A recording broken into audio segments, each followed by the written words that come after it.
নমস্কার বন্ধুরা, আমি সুজাতা।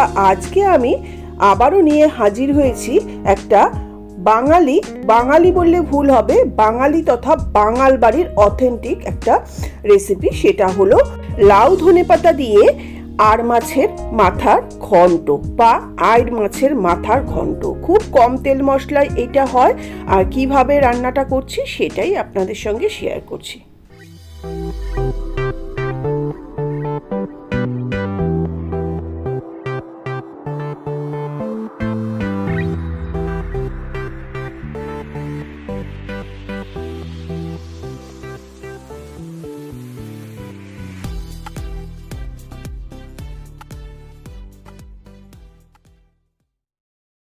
নমস্কার বন্ধুরা, আমি সুজাতা।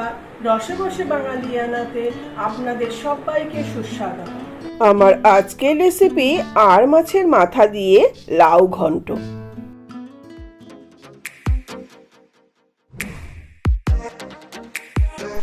ভিডিওটি ভালো লাগলে চ্যানেলটিকে সাবস্ক্রাইব করতে ভুলবেন না, কারণ আপনাদের সাবস্ক্রিপশনে আমাকে নতুন ভিডিও বানাতে মোটিভেট করবে। রেসিপিটি বানাতে নিয়েছি 1 পিস আর মাছের মাথা, একটা কচি লাউ, সামান্য ধনে পাতা, সর্ষের তেল। মশলার মধ্যে নিয়েছি 4 পিস কাঁচা লঙ্কা, হাফ চামচ ধনের গুঁড়ো, 1 চামচ জিরের গুঁড়ো, স্বাদ অনুযায়ী চিনি, 1/4 চামচ হলুদ গুঁড়ো, স্বাদ অনুযায়ী লবণ, 1 চামচ আটার গুঁড়ো, হাফ চামচ সাদা জিরে, 2টো তেজপাতা। এটা আর মাছ, আর আর মাছ শীতকালে খেতে ভীষণই ভালো হয়। আর মাছের এর আগে আমি রেসিপি দেখিয়েছি। আজকে আমি আর মাছের রেসিপি দেখাবো না, আজকে আমি দেখাচ্ছি আর মাছের মাথা দিয়ে লাউ ঘন্ট।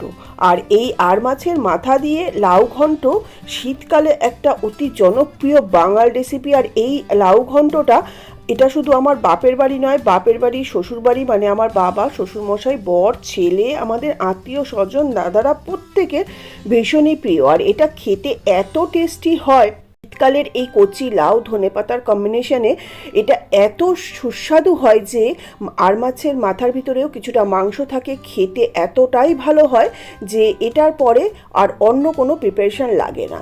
আর যারা আর মাছের মাথা কি করবেন চিন্তা করেন, তাদের এই প্রিপারেশনটা একবার করার রিকোয়েস্ট রইল। এর জন্য এইরকম ছোট কচি লাউ নিলেই এই প্রিপারেশনটা খুব ভালো হয়। আর মশলাটা তো দেখলেনই, খুবই সামান্য, তাতে করে মাছের স্বাদটা ভালো হয়। আমি আর মাছের মাথাগুলোকে ভালো করে 3-4 বার নর্মাল জলে ও 2 বার উষ্ণ উষ্ণ গরম জলে ধুয়ে নিয়েছি। এবার এটাতে লবণ হলুদ মাখিয়ে নেব। আর লাউটাকে একদম খোসা ছাড়িয়ে ঝিরিঝিরি করে কেটে নেব। লাউয়ের খোসা আমি ফেলে দেই না, সেটা ভাজা করি। লাউয়ের খোসার ভাজার রেসিপিও দেখানো আছে। ধনে পাতাটাও ধুয়ে কুচিয়ে নেব। কাঁচা লঙ্কাটাকে 2 ফালি করে চিড়ে নেব, কেন কি লাউয়ের প্রিপারেশনে বেশি লঙ্কা দিলে ঝাল হয়ে যাওয়ার সম্ভাবনা থাকে। তো আপনারা চাইলে বেটেও দিতে পারেন। তো দেখুন, আর মাছের মাথাটা তো ভালো করে ধোয়া হয়েই গেছে। এইবার আমি যে প্লেটের মধ্যে লবণ আর হলুদ গুঁড়ো নিয়েছি, যে পিঞ্চ হলুদ গুঁড়ো, লাউয়ের প্রিপারেশনে কিন্তু বেশি হলুদ গুঁড়োর দরকার নেই, সেখান থেকেই ম্যাক্সিমাম হলুদ গুঁড়োটা আমি মাথার ভিতরে দিয়ে দিলাম। আর দিয়ে দিচ্ছি লবণ, কেন কি লাউয়ের প্রিপারেশনে হলুদ গুঁড়ো বেশি দিলে লাউয়ের যে একটা গ্রিন ব্যাপার সেটা নষ্ট হয়ে যায়। আর হাফ চামচ মতন লবণ দিয়ে আমি লবণ ও হলুদ মাখিয়ে মাছের মাথাটাকে 10 মিনিট রেখে দেবো। 10 মিনিটের মধ্যে আমি লাউটা কুচিয়ে নেব, ধনে পাতা কুচিয়ে নেব, কাঁচা লঙ্কাটা চিড়ে নিয়ে তারপরে চলে আসছি সরাসরি রান্নাটায়। দেখুন, লাউগুলোকে এইভাবে ঝিরিঝিরি করে কুচিয়ে নিয়েছি। লাউ যত ছোট ছোট ঝিরিঝিরি করে কুচিয়ে নেওয়া যাবে, লাউ তত তাড়াতাড়ি রান্না হবে। কেন, লাউ অনেকক্ষণ ধরে রান্না করলে লাউ নাকি টক হয়ে যায়, এটা মার কাছে শুনেছি, আমি নিজে জানি না বা বুঝতেও পারি না হয়তো। আর কাঁচা লঙ্কাগুলোকে এভাবে 2 ফালি করে নিয়েছি। ধনে পাতাটাকেও ভালো করে ধুয়ে কুচিয়ে নিয়েছি। আর মাছের মাথাটা 10 মিনিট লবণ হলুদ মাখানো হয়ে গেছে। এইবার গ্যাসটা অন করে আমি একটা কড়াই বসিয়ে দিচ্ছি লাউয়ের ঘন্টটা বানাবার জন্য। কড়াইটা গরম হয়ে গেলে আমি কড়াইয়ের মধ্যে দিয়ে দিচ্ছি 3 টেবিল চামচ সর্ষের তেল। তেলটা দেওয়ার সময় সবসময় বলি অপশনাল, আপনারা আপনাদের পছন্দ অনুযায়ী দেবেন। তবে আমি কিন্তু মাথাটা ভেজে একবারেই লাউ ঘন্টটা বানাবো, আর এক্সট্রা কোনো তেল কিন্তু এখানে ইউজ করব না। এই 3 টেবিল চামচ তেলেই আমার পুরো রান্নাটা হয়ে যাবে। তেলটা ভালোভাবে গরম হয়ে গেলে তখন আমি যে হাফ চামচ সাদা জিরে নিয়েছি সেই জিরেটা তেলের মধ্যে প্রথমে দিয়ে দেব, তারপরে দিয়ে দেব 2টো তেজপাতা ছিঁড়ে নিয়ে। জিরে ও তেজপাতার থেকে খুব সুন্দর একটা গন্ধ বেরোনো পর্যন্ত এটা ভেজে নেব। তবে গ্যাসের ফ্লেমটা কিন্তু এই সময় মিডিয়ামে রাখতে হবে, না হলে জিরেটা পুড়ে কালো হয়ে গেলে ঘন্টের একদম স্বাদটা নষ্ট হয়ে যাবে।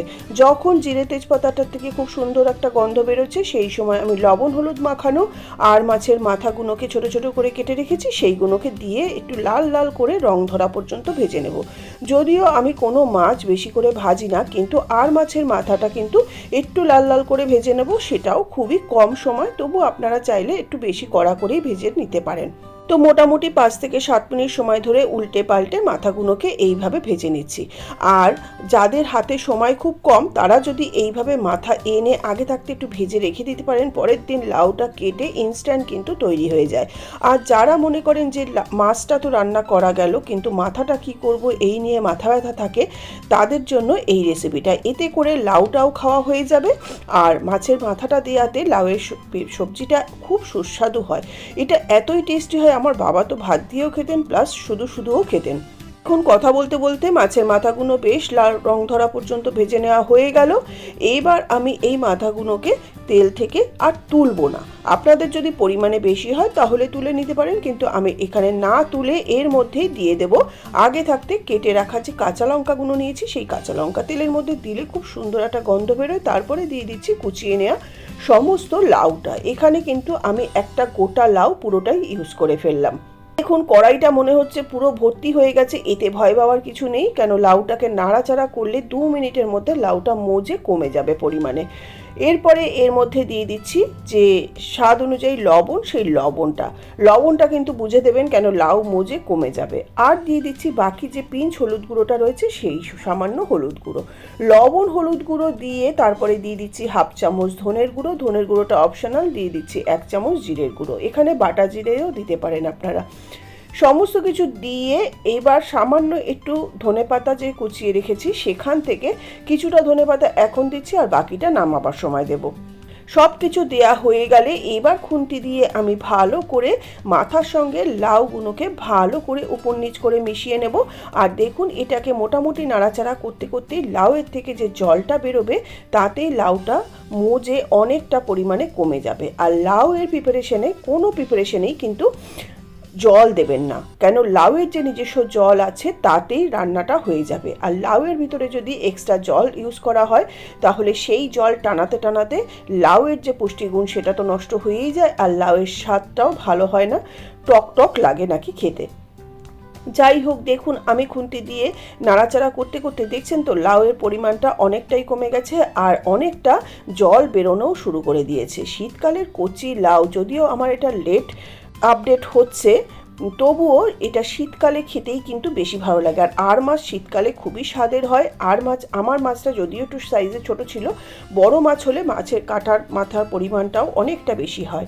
তো এইবার নাড়াচাড়া করে নেওয়া হয়ে গেল। এইবার আমি ঢাকা বন্ধ করে 10 থেকে 15 মিনিট আমি মিডিয়াম ফ্লেমে রান্না করে নেব।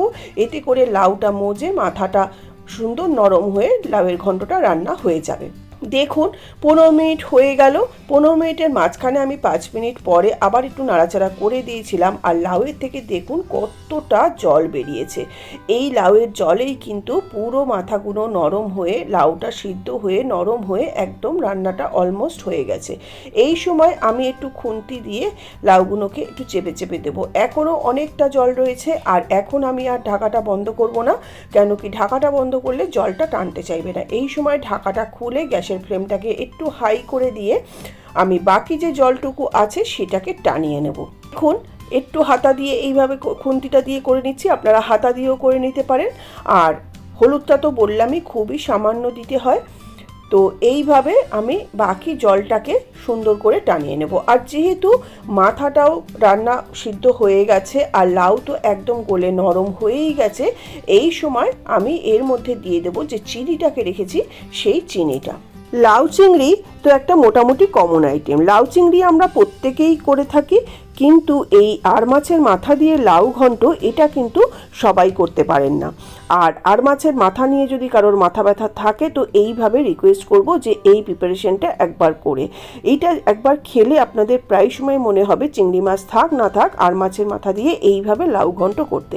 তো দেখুন অনেকটাই টেনে এসছে, আর মাছের মাথা লাউ সব সিদ্ধ হয়ে গেছে। এই সময় আমি দিয়ে দিচ্ছি যে চিনিটা নিয়েছি সেই চিনিটা দেওয়ার সময় সবসময় বলি অপশনাল, চাইলে দেবেন, না হলে অবশ্যই স্কিপ করবেন। আর তারপরে দিয়ে দেবো যে আটার গুঁড়োটা নিয়েছি, এটা আমার মায়ের দেখানো প্রসেস। আটার গুঁড়োটা দিলে এটার জলটাও যে টেনে যাবে আর লাউয়ের মধ্যে একটা বাইন্ডিং আসবে, বেশ মাখো মাখো হবে লাউয়ের তরকারিটা। তো আটা ও চিনি দিয়ে সুন্দর করে একটু মিশিয়ে এইবার আমি লবণ ও মিষ্টিটা একটু চেক করে নেব, তারপরে ভালো করে নাড়াচাড়া করে, আর দেখুন আটার গুঁড়োটা দিলে বাকি এক্সট্রা জলটা অনেকটা টেনে বেশ টাইট হয়ে এসছে। আর এটা লাউয়ের ঘন্ট হলেও আমি কিন্তু খুব বেশি শুকনো করব না, একটু নরম নরমই নামাবো। তো আমার অলমোস্ট লাউয়ের ঘন্টটা তৈরি হয়ে গেছে। এইবার নামাবার আগে দিয়ে দেব বাকি যে ধনেপাতা কুচিটা রয়েছে সেই ধনেপাতা কুচি দিয়ে আমি 5 মিনিট গ্যাসের ওপরেই ঢাকা বন্ধ করে রেস্টিং টাইমে রাখবো। 5 মিনিট বাদে নামিয়ে ঠান্ডা করে আমি ভাতের সাথে পরিবেশন করব। আর লাউয়ের কোনো প্রিপারেশনে কিন্তু গরম খাওয়া উচিত নয়, লাউয়ের প্রিপারেশন সবসময় ঠান্ডা খেতে হয়। আর এটা ঠান্ডা করে ভাতের সঙ্গে পরিবেশন করব, এটা এতটাই সুস্বাদু হয়। বন্ধুদের রিকোয়েস্ট করব একবার অবশ্যই বানাতে। এটা শুধু ভাত দিয়ে না, আমার বাবা তো এটা শুধুই অনেক সময় খেয়ে নিতেন। তো এটা অলমোস্ট তৈরি হয়ে গেছে। এইবার আমি এটা ঢাকা বন্ধ করে 5 মিনিট গ্যাসের ওপরেই রেখে দেব, তারপরে আমি নামিয়ে পরিবেশন করে দেবো। তো দেখলেন তো কত সহজেই তৈরি হয়ে গেল লাউ ধনেপাতা দিয়ে শীতকালীন আর মাছের ঘন্ট। রেসিপিটি আপনাদের ভালো লাগলে ভিডিওটি লাইক করবেন, বন্ধুদের সঙ্গে শেয়ার করবেন ও চ্যানেলটিকে সাবস্ক্রাইব করে বেল আইকনটি প্রেস করে দেবেন। এতে আপনারা নিয়মিত আমার চ্যানেলের আপডেট পাবেন। আপনাদের কোনো বক্তব্য থাকলে কমেন্ট বক্সে জানাবেন। নমস্কার, ধন্যবাদ।